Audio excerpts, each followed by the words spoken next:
பெண் பிள்ளைகள் பெண்ணாய் பிறந்து விட்டதே என்று நம்ம நிலம் வாங்கணும், சொத்து வாங்கணும், செலவை குறைச்சிட்டு நம்ம அந்த பணத்தை வங்கியில் போடணும் அப்படின்னு ஏங்கி தவிக்காதீர்கள். தூக்கம் மறந்து துவளாதீர்கள், துக்கம் கொள்ளாதீர்கள். நீங்கள் ஆற்ற வேண்டியது ஒன்றே ஒன்றுதான். பெண் பிள்ளைகளுக்கு நல்ல கல்வியை கொடுங்கள். எதையும் எதிர்த்து ஏறி மிதித்து வாவென்று தன்னம்பிக்கை கொடுங்கள். விரும்பிய படிப்பை படிக்க வையுங்கள். இசை பயில, நடனம் பயில, தற்காப்பு கலைகள் பழக ஆர்வமாய் இருந்தால் அதற்கான வழிகளை செய்து கொடுங்கள்.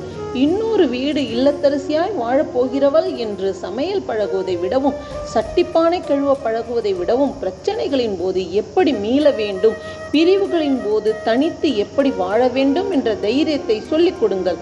அதட்ட வேண்டிய நேரம் அதட்டி வளருங்கள். தட்டி கொடுக்க வேண்டிய நேரம் தட்டி கொடுங்கள். பெண்ணுக்கு அறிவை விடவும் தங்கமோ நிலமோ பெரியதில்லை. படிப்பிருந்தால் தங்கமும் நிலமும் பணமும் தானாய்